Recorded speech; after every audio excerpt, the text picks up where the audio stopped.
Okay, everyone, we start right on time and 9:45 it is. So good morning. Good webinar Wednesday morning. I'm Diane Michael with Callan Group Communications. My friend and CAM partner, Lindsay Lombardi, and I started the Beyond the Boardroom program about 2 years ago. Anyway, good morning again. If this is your first time with us, welcome. If you're returning back, thank you.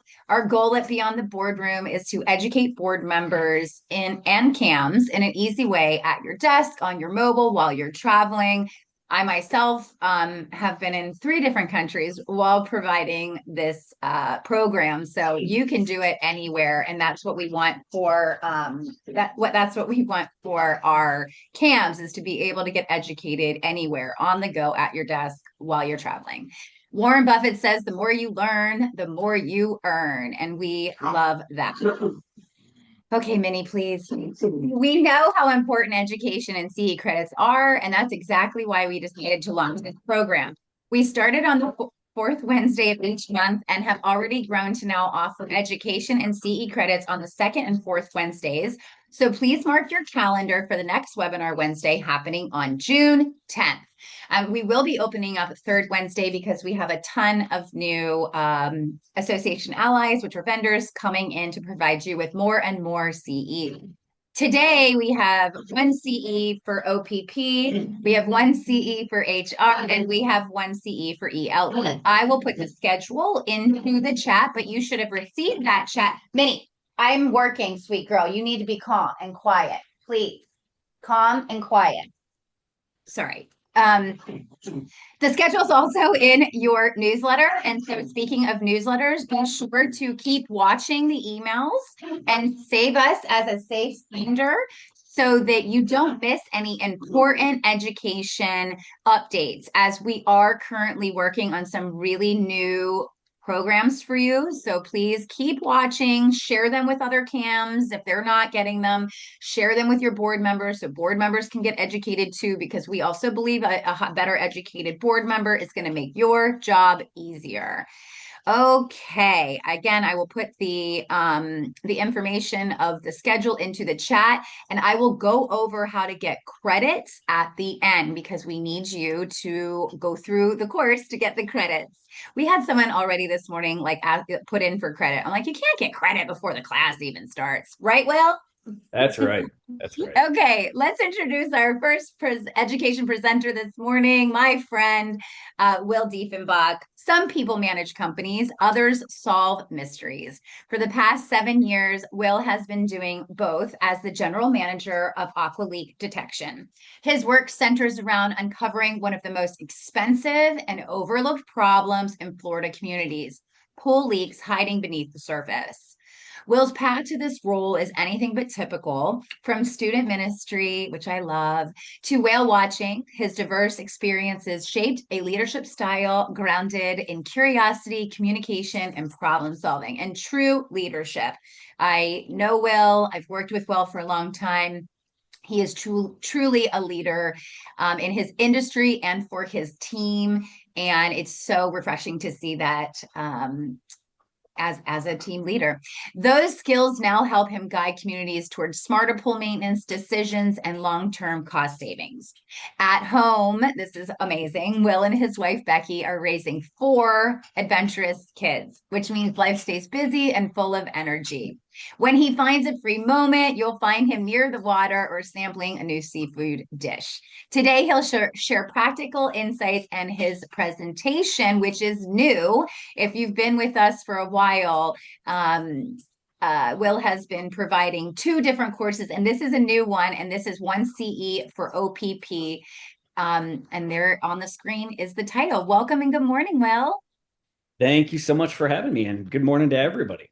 I think there's a new CE class that Diane's going to be teaching called How to Teach Your Dog to Be Quiet. Right? I'm so sorry about that. No, you're good. Puppies are a wild adventure. So, anyways, guys, I am so thankful to be with everybody this morning as we dive into evaporation versus structural leaks, protecting your community pools from misdiagnosis and costly damage. Um, as we dive into this, I always like to start off every presentation with just a little crowd participation. I think the chat is already open and available for you guys. So we're going to start with just a one question quiz. What time of year is Okay, give me evaporation? just, I'm so sorry. Give me 2 seconds so I can get this, the chat open for you. Caught Diane off guard. Take that. Uh-huh. I'm like, thanks. But the question And of remains. Go ahead. and of course it also never is the same place when I go in here. Shoot. Just give me a second. Maybe you can help me here, Will. Where am I looking? I don't know. I already You can goodness gracious. Chat. Here we go. I got it. Okay, give me 2 seconds. Apologies. Attendees can chat with everyone. Panelists can chat with everyone. Okay, chat is open. there we go. We've got people already answering. Yeah. So a lot of A's coming in. Fall, winter. All right. I want everybody to remember their answers because at the end of this, you guys are going to be surprised by this answer, I think. So let's dive in. What factors influence water loss? Well, there's always two factors that influence water loss. The water leaving your pool is caused by one of two things. It's either evaporation or a leak. You could throw a third one in if there's a bunch of kids jumping in the pool and splashing it out. But typically, the water loss that we're seeing in our pool is caused by evaporation and leaks. Telling the difference is the difference between spending money on a leak detection you don't need or letting leaks go on so long because you thought they were evaporation that the leaks get worse, leading to expensive repairs. So, knowing the difference is important. And that's the goal of today that you guys walk out educated, able to tell the difference. And surprisingly, sometimes it is hard to tell the difference. So, as we dive into it, what are some of the factors that actually influence water loss on the evaporation side? So, let me minus that down. There's typically three things that we look at and tell homeowners or CAMs uh, that control evaporation. And so if you have all of these going on at the exact same time, you're going to see a lot of water loss. So the first one, probably the biggest one, is the temperature differential. When the water is warmer than the air and there's a big gap in between the two, you're going to see a lot more evaporation. If you guys have ever been to riding to work in the morning and you look over and you see the ponds with steam coming up off of them, all of that steam legitimately is the visible aspect of evaporation, right? So when you have a large temperature differential, you're going to see more evaporation. When we have low humidity and dry air, we're going to see more evaporation because the air acts kind of like a sponge soaking up that water anywhere that it can get it, compared to trying to soak up water with a wet towel. And then third, higher winds. If you guys have ever spilled on concrete, you know that the concrete gets wet. One of the quickest ways to dry it off is throwing a fan on it, right? So when we have high winds, we see that evaporation increase. So if we go back to our first question, what time of year is evaporation the highest? When do we see the most wind, the biggest temperature difference, and extremely dry air? If I can find my chat again.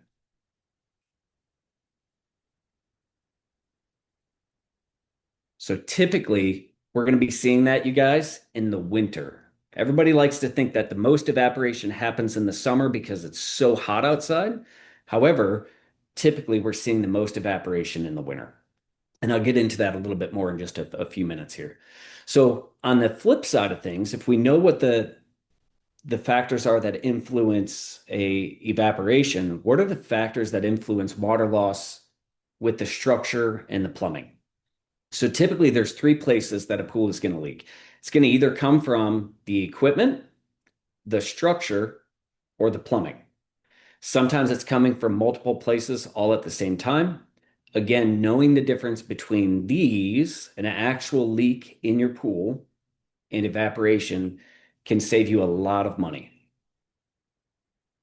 This is the importance of accurate diagnosis. Equipment leaks, ultimately, they can damage electrical systems, they can ruin expensive pumps, motors, and flood out surrounding structures and equipment rooms. We were recently at a pool where the there's a gravity well or a gravity pit where the water from the pool falls back into the equipment room.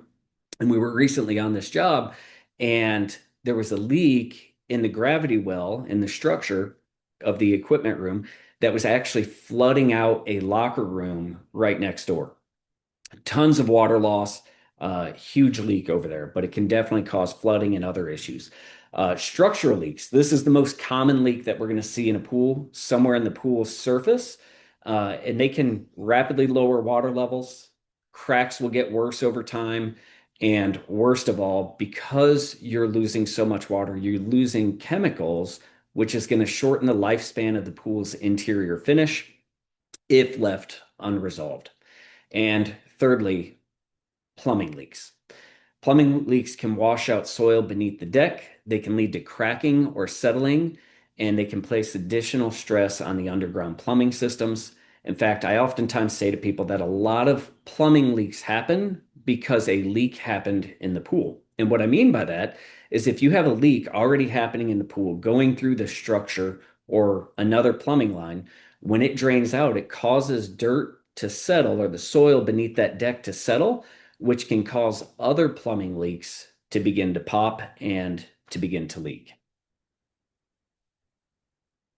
So, what are normal evaporation rates? Typically, anytime throughout the year, you should be seeing no more than an eighth of an inch per day, maybe up to a quarter inch per day. So, think of that as about 2 inches per week at the high end. If you're losing more than 2 inches a week, you probably have a leak going on, more so than evaporation.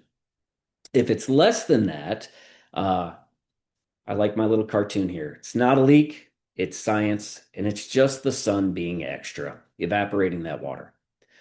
So write that down. If you guys didn't know what evaporation rate should be, typically eighth of an inch to a quarter of an inch per day. The only time we may see that higher is if you have a heated spa, commercial spa that is heated year round. You may see more water loss than that, especially during the winter.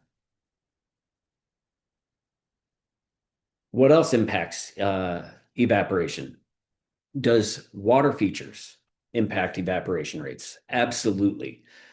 Things like pool heaters, waterfalls, and deck jets, they can push small droplets of water into the air. Those can be evaporated more quickly. And bubblers, splash pads, things like that, they all agitate the water and they create more surface area and allow for more evaporation. So what does that look like? Um, Put together this little diagram for you just so you can kind of get a feel for it. As we have waterfalls, think of if you have a residential pool, shear descent waterfalls or infinity edge basins, those kind of things. Or if you're on a large commercial resort style pool, a lot of times they'll have different water features. Well, anytime you add surface area, you actually create more room for more evaporation. So the waterfalls and the deck jets, they break the water surface, they create motion. That movement creates more surface area and potentially just tiny little droplets of water getting in the air. The more surface area you have, the more evaporation can happen.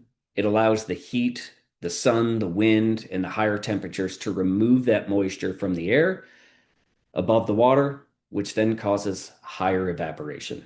So, if you're seeing a lot of evaporation, sometimes it is just from excess water features. So, how do you track down and document water levels? Number one, every commercial pool, for the most part, has a pool service company that comes out probably daily to check the chemical balance, make sure everything is good on your pool. Listen to your pool company. They are the first line of defense for you guys. Typically, they're doing multiple pools in a day, and if what they're seeing is that your pool is using more chemicals than it used to, or more chemicals than all the other pools around, you may have a leak. If the autofill is running every time they show up, you may also have a leak. And so you can also, one thing you can do yourself is monitor your water usage. If you start to suspect that you have a leak or your pool service says, hey, something's going on, one of the things you can do is go back and look at previous year's water bills around the pool meter, right? If last year's water usage was $500 a month and this year you're up to 900, it indicates that something probably has gone wrong compared to previous years. It indicates that you probably have a leak. So, a good way to track, again, listen to your pool service company and monitor water usage. But probably the easiest approach to figuring out if you guys have a leak in your pool is a very simple process you can do called the bucket test. The goal of the bucket test is very simple. If you guys haven't done one, try it on your own pool. It's a great way to tell if you have a leak. The goal is compare water loss both inside and outside of the bucket. And if you want, screenshot this, take it home, or Google it. You can go to our website and find the link. I don't actually know if that QR code works properly. So if it does, great. If not, go to our website, My Pool Leaks. Um, but here's what you're going to do. You're going to take a bucket, you're going to fill it up with pool water all the way up to the brim, and you're going to set it on the first step of your pool. You're going to put a mark on the water line just outside the pool, right here. And then you're also going to, I mean, it's filled up to the brim, so you don't need to put a mark on the outside or at the top. And then you don't add water to the pool or to the bucket, and you wait. Simply wait 24, 48 hours, maybe a little bit longer if you want to.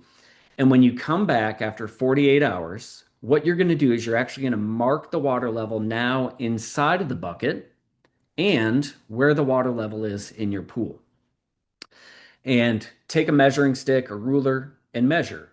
The pool dropped from, let's say, here down to here, call it a half inch over the course of a few days. And in the bucket, it also lost a half inch. Well, both of those rates are identical. And so it would mean that you guys have evaporation going on in your pool. If the bucket has lost a half inch, but your pool has lost an inch, you know that your pool is losing much more quickly than the bucket.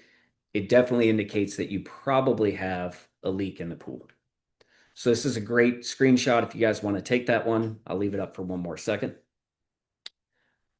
This is one we tell homeowners to do on a regular basis. Anytime somebody is very close to that evaporation rate and they're just trying to figure out if they have a leak. So, what are some signs of a structural leak? We know that water loss doesn't always mean evaporation. Sometimes it actually means a leak. And sometimes there's some things we can actually see that will tell us whether or not we have a leak in the pool. If you guys start to notice very obvious things, right? Cracks in the pool shell, large vertical cracks or horizontal cracks running across the pool, most likely it's a sign that your pool has a structural issue, probably leading to water loss. If all of a sudden you notice one day that you've got loose tiles or coping starting to fall off or break or kind of offset themselves so they're no longer flush up against the wall, it's probably an indication that, again, you've got a crack or something going on back there that's causing water loss. If you guys see unexplained wet spots or soil erosion out in the field or out in the grass or planter beds, um, good indication that you probably have a leak. That one could be an irrigation leak. It also could be a pool leak. But if you also notice the big one, sudden drops in your pool water level on top of all those other things or any of those other things, probably indicates you've got a leak and you should get somebody out there to check it out. So what does that look like? Yes, I used AI, so these are kind of goofy photos. However, cracks in the pool, if you see stuff like this, number one, going down the pool wall, be on the lookout for those kind of things. Definitely an issue that needs to be resolved. They can also go horizontally, and typically the biggest indicator of a horizontal bond beam crack is tiles falling off of your pool. Oh, where'd we go? Or wet spots out in the yard by the equipment room, those kind of places, or just that sudden drop of water, losing more than that quarter inch a day. Anything definitely more than a half inch a day, you've definitely got an issue. So these are just good things to be on the lookout for, good warning signs for you guys. So if we decide that there's a leak, what do we do to find it? Leaks are found in three different ways. Number one, dye testing or structure testing. Number two, pressure testing. And number three, we also use advanced leak detection, electronic leak detection. And so when we're talking about dye testing, what it is we get in the water and we physically check all the way from the tile line down to the bottom drain. We use a syringe filled with dye. It's a contrast, and anywhere that we see something suspicious, typically where plastic meets pool surface, there's a chance that there's a leak. And so we drop dye right in front of that. A lot of times you got to be within about a quarter inch of the leak to see that dye get sucked in. But we're visually inspecting the entire surface and structure of your pool, looking for those leaks. The second one, the pressure testing, is how we find plumbing leaks. We plug off everything at the equipment and we plug off everything in the pool and we apply pressure to the line. And that line should be solid. So if it holds pressure, we know that we don't have a leak. But if we lose pressure, it means there's a leak somewhere in that line that needs to be located. And then we're using electronic leak detection, microphones, to go out and figure out where the air and the water are mixing and escaping that pipe, whether that's under the deck, in the equipment room, or under your planter beds and that kind of stuff. So one of the other cool things that we have for advanced leak detection, I'm going to actually stop the screen share because I am so geeked out today. We just got something that I'm very, very excited about, is a brand new pipe camera. Look how little this guy is. And so these guys have come a long ways. This one I'm super excited about. It's got this little rubber flexi head. And in pools, they use hard 90s, unlike in a residential plumbing. And so in residential plumbing, they use sweeps on the drainage sides. And so one of the hard things we have with pipe cameras is in pools they use hard 90s, which makes cameras it's very difficult for a camera to actually make it around a corner. And we just got this thing today, and I'm excited to go try it out and see how it does in wrapping around those different elbows. But being able to visibly see cracks in the plumbing before we open the deck is a huge advantage, making sure we're right on it. This thing also has a tracer on it, so you can find where it's at under the deck and know exactly where to open up the deck. So, anyways, those are some of the leak detection methods for you guys. And what is the financial and liability risks? Cost of delayed leak detection really just equates to money. What you would have paid in leak detection and repairs is often less than the amount of money that you've paid in continued water loss and cost of chemicals. As that leak continues, it always gets worse and you lose more and more water. And typically what we see is water bills going from $500 to $600 to $800 to $1,000. And then on top of that, because you're constantly pumping fresh water into your pool, now the pool company has to come out and add chemicals, which typically is going to get billed back to you guys. A typical leak detection cost anywhere from $450 all the way up to $1,800 if you have a giant pool. And so by the time you paid that water bill over and over and over again, a lot of times the leak detection pays for itself to get the pool sealed back up. Um, some of the other financial and liability risks, water loss and pool use. As those water levels continue to drop in the pool, they can get worse. Um, your autofill may not be able to actually keep up, and the pool may need to be closed until repairs can be made.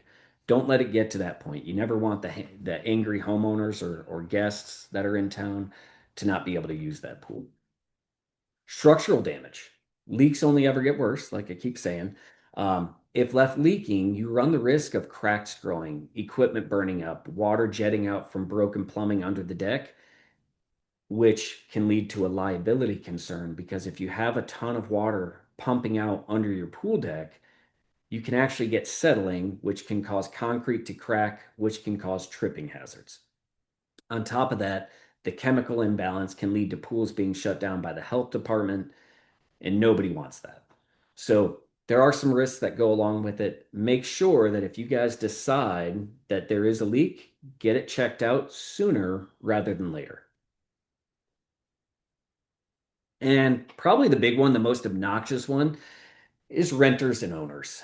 When they get upset, I am sure y'all's emails blow up, your phones blow up. Why is the pool leaking? Why is the pool closed? I did a little search. People spend over $27 billion a year to come to Florida for vacation. And they come down here for a lot of different reasons. Disney World, the beach, swimming in the pool, the sun, you name it. But when they arrive and the pool's not usable because it's closed, because the chemicals are off, or because the pool water's low, it's just lost revenue, angry customers for the condo that are just chasing you guys down. It's frustration from owners that are down for the season, unable to use the pool, that they pay astronomically high condo association fees. And it's the increased cost that you guys have to manage due to leaks going unchecked for far too long. So, what's an action plan? What can you guys do to stay on top of this stuff as a CAM? Um, know when to call a professional. Do some of the self test you have, right? Talk to your pool service company. Do a bucket test. Shut the pool down for a day and do an actual bucket test. See if it's leaking. Once you determine that it's a leak or and it's not evaporation, these larger commercial pools, there's a lot of surface area. Let an expert come out, figure out, solve the pool mystery, and get you guys taken care of. But also make sure that we coordinate and we get documentation, right? You want to ensure that the company you hire will fully investigate the entire pool. They don't stop at the first leak they find because a lot of times, especially on commercial pools, you don't even notice the small leaks until they're larger or until a very large leak just opens up and you have a bunch of small leaks. So ensure that any company you hire will fully investigate the entire pool, that they are going to identify and fix any leaks that you have. Sometimes that's same day, sometimes it's scheduled for repair, and provide you guys with pictures and documentation showing the leaks and the repairs that are completed and where they're at actually in the pool. Um, if you want to create an inspection schedule, sometimes people want to put this into their yearly budget, a leak detection, make sure that everything is taken care of so that we're not shutting down mid-season. Typically, I tell people late summer, early fall, prior to snowbirds coming down, or prior to the cold fronts. A lot of times when we get these big cold snaps, uh, it causes the pipes to kind of shift just ever so, expand and contract ever so slightly. And so we get a lot of leaks that show up in the wintertime. On top of that, wintertime is our dry season.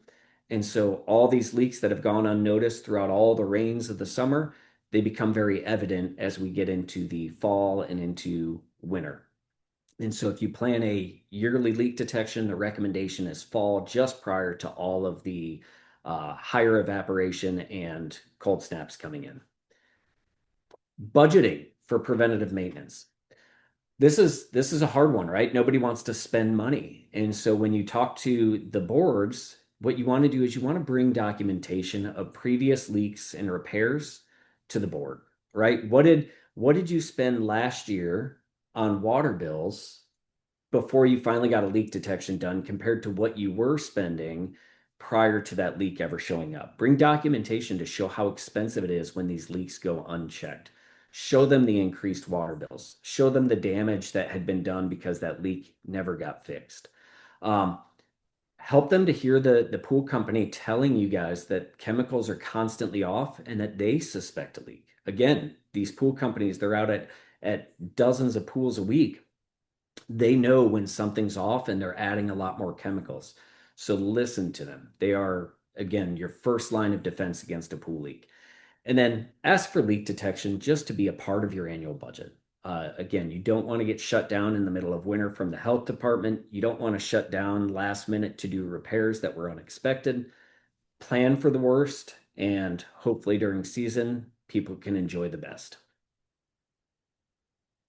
So again, what to do if you suspect a leak? Number one, monitor the water loss, perform a bucket test, document some of the warning signs, giving a leak detection company some of the clues. This is what we've seen. It's dropped below the gutter lines, or we see wet spots out in the yard. Document some of those warning signs for them so they have some clues to go off of. And avoid assumptions. Don't always assume it's just evaporation, but at the same time, don't always assume it is a leak.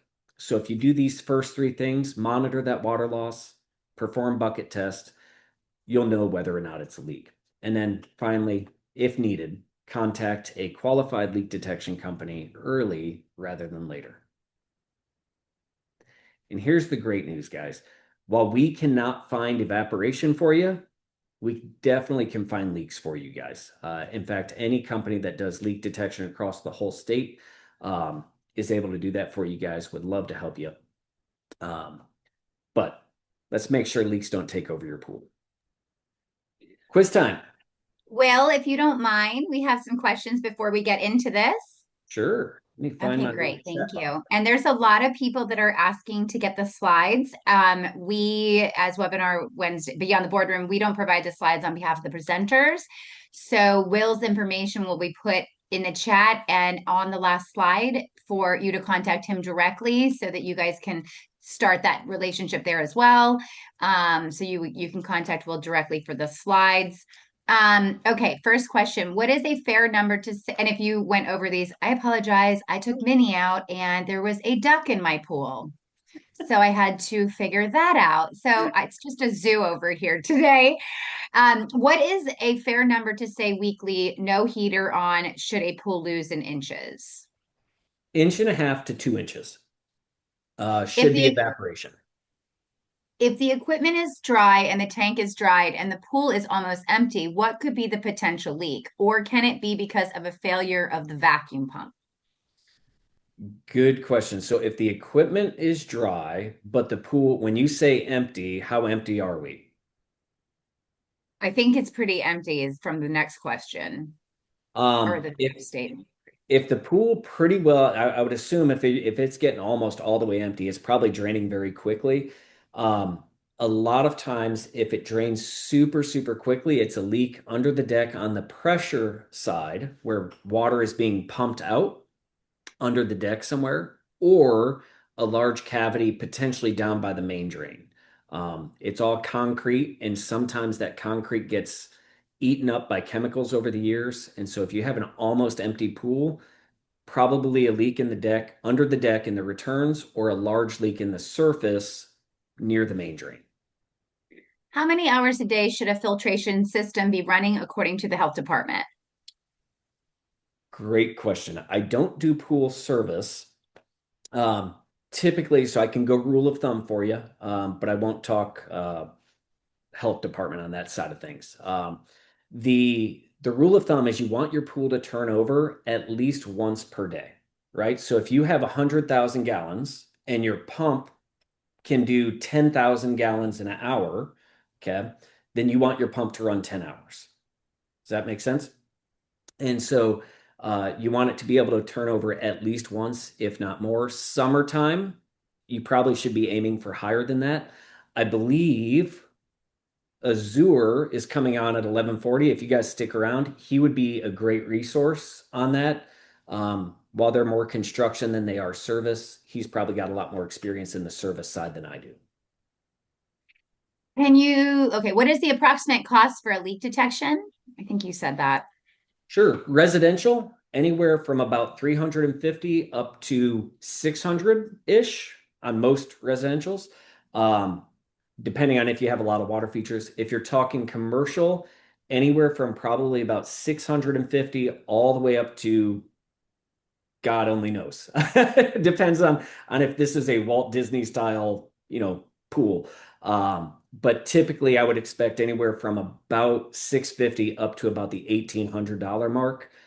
Sometimes they do go higher, but all on size and features.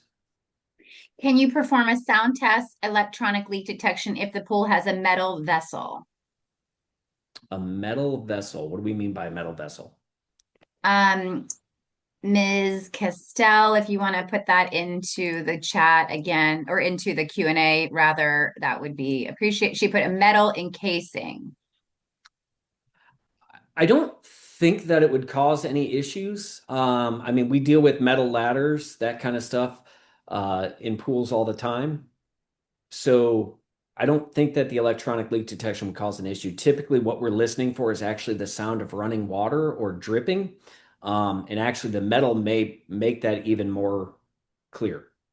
So She continued, there's concerns with sound reverberation, I could see that, especially if, you know, if the metal comes receiving up. area under the pool. Got it.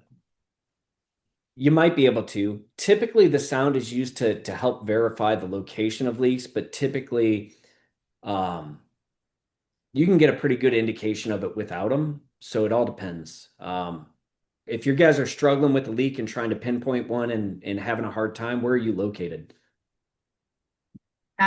She will pop in here and let us know. West Yeah. Palm. West Palm. American Leak Detection operates over there, and they'd probably be able to help you out. Okay, next question. Why is it so hard to get a real qualified pool service company who does the correct job?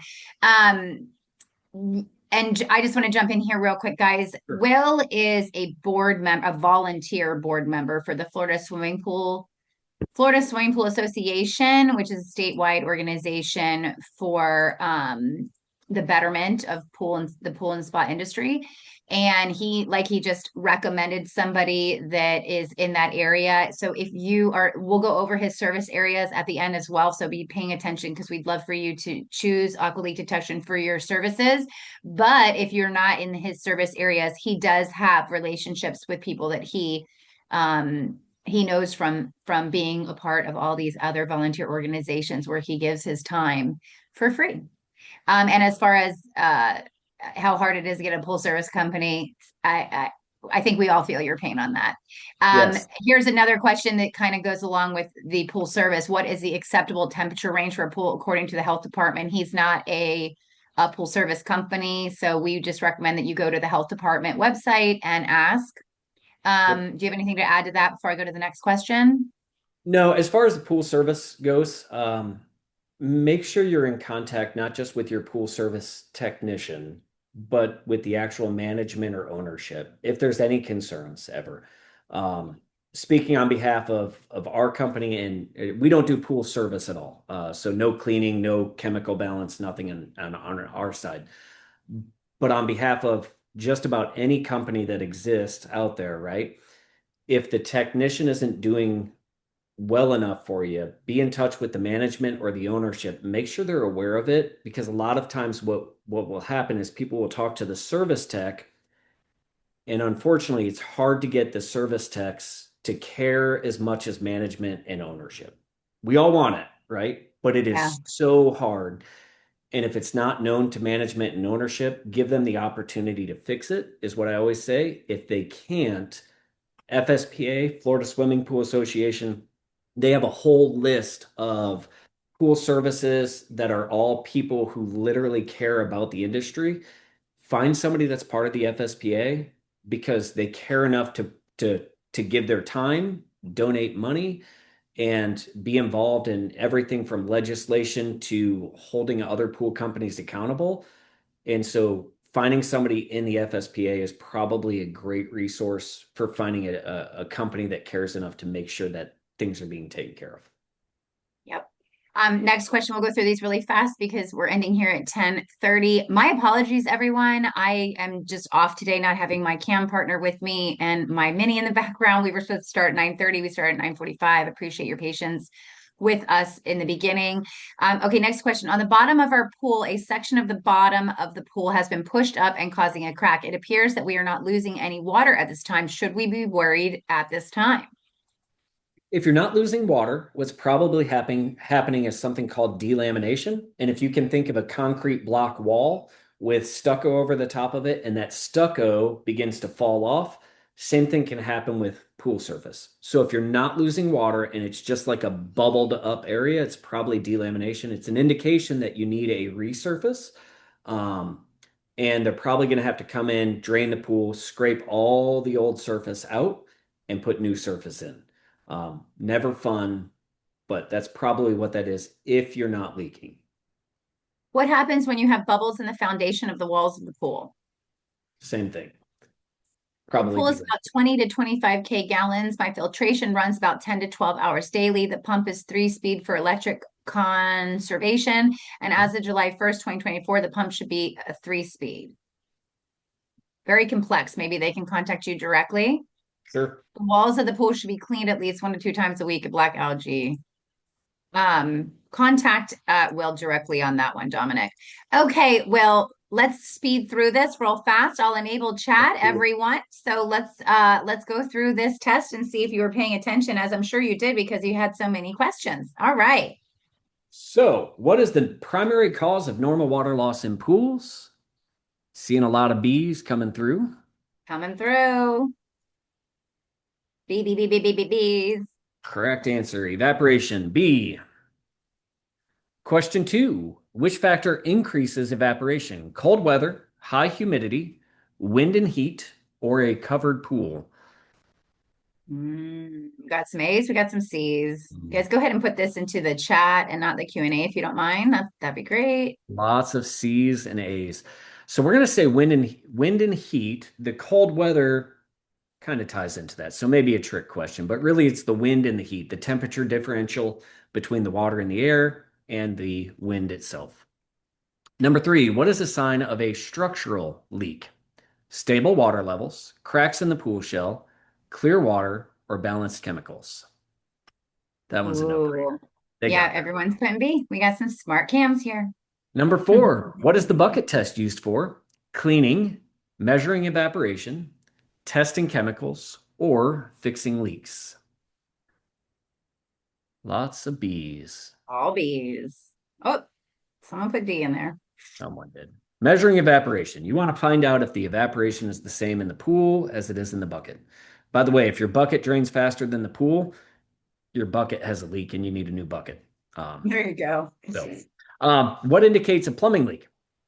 Stable pressure, pressure loss, clean filters, or warm water? Pressure loss. It is. Bees. These guys are on it. On Why it. is misdiagnosis costly? It increases cleaning, delays repairs, improves efficiency, and lowers cost.